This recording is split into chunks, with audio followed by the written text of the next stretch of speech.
Ya, masuk. Pak izin. Ya, baik. Silakan, Iya, masuk. Pak.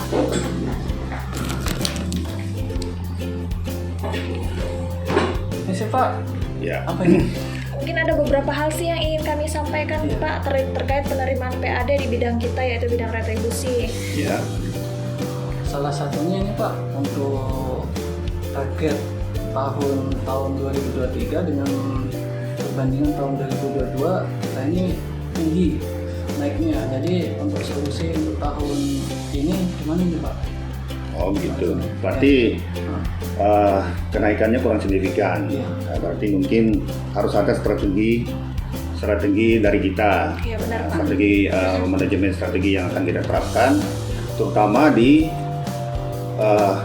zaman sekarang ini, zaman digitalisasi yang ada hubungannya dengan inovasi maupun perubahan-perubahan yang kita bisa transformasikan. Nah, memang itu sudah menjadi programnya Pak Jokowi. Pak Jokowi juga sudah membuat satu inovasi dan transformasi, misalnya KIPI, pemindahan ibu kota negara IKN dari Jakarta ke Kalimantan khususnya. Terus juga ada permajaan atau dari struktural ke fungsional, itu ada kebijakan dibuat Jokowi. Terus ada pembangkit tenaga listrik. Nah, itu mungkin transformasi yang dibuat oleh Jokowi yang perlu kita contoh, khususnya di Badan Pendapatan Daerah PAD, untuk meningkatkan PAD khususnya di retribusi. Nah, mungkin juga kenapa mungkin tidak terlalu signifikan, mungkin ada kelemahan-kelemahan kita. Mungkin kelemahan kita baik di budaya organisasinya, mungkin juga dari sistem aplikasi yang kita gunakan. Karena itu mungkin agak menghambat, karena itu perlu jaringan yang bagus kalau ada sistem pembayaran aplikasi. Mungkin itu kelemahan-kelemahan yang perlu kita inovasikan di zaman transformasi ini.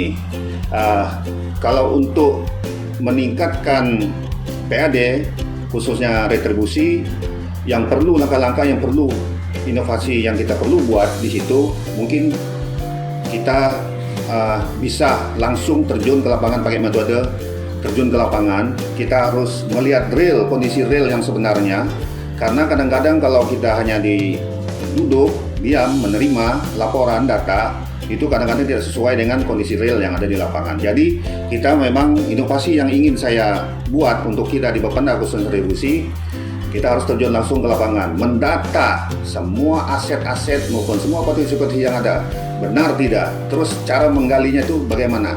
Nah, ini akan kita buat satu metode atau satu kajian, kita mengkaji apakah metode apa nanti, rumus apa yang kita pakai untuk meningkatkan PAD kita Kabupaten Galungan.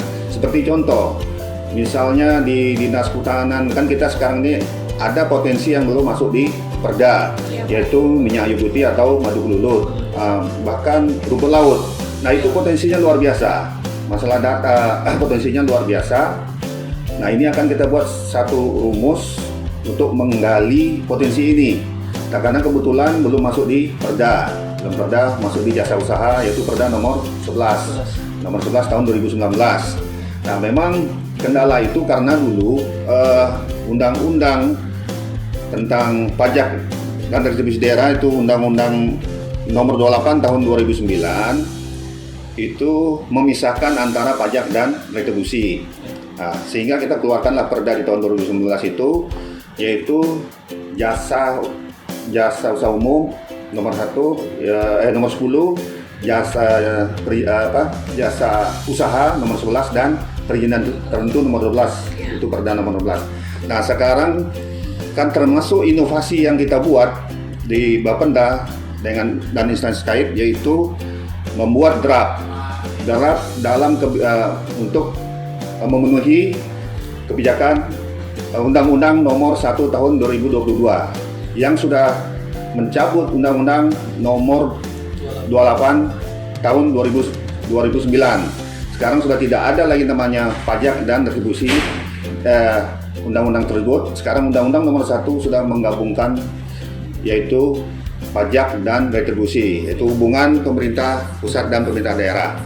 Nah, ini tentunya harus kita melalui satu kerjasama dan selalu berkoordinasi dengan instansi kait, khususnya instansi yang ada hubungannya dengan PAD. Nah, mungkin ke depan hal-hal itu perlu kita kaji. Kita akan cari, kita identifikasi masalah-masalah yang benar-benar, yang isu yang benar-benar membuat PAD Kalimantan Utara kurang begitu signifikan kenaikannya, akan kita kaji. Tentunya dengan instansi terkait. Ya, syukur pada saat ini kan kita sudah menggunakan kerjasama dengan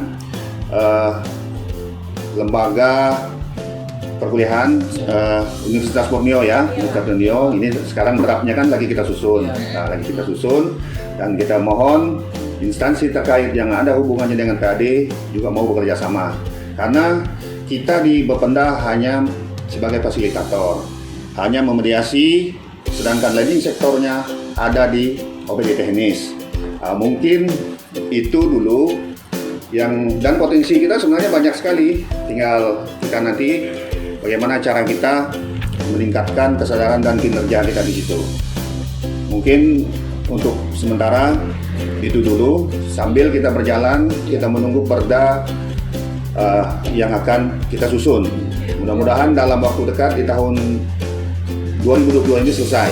Jadi sudah kita akomodir termasuk inovasi-inovasi, termasuk potensi-potensi yang ada, ya. Jadi kita harus semangat kita kerja untuk meningkatkan PAD Provinsi Kalimantan Utara. Semangat ya. Ya. Terima kasih. Ya, terima kasih Pak. Nanti kita akan tindak lanjuti sesuai dengan instruksi Bapak. Ya, silakan. Ini itu aja Pak dari kami permisi ya Pak. Terima kasih buat sarannya dan masukannya Pak. Ya. Siap Pak, lari.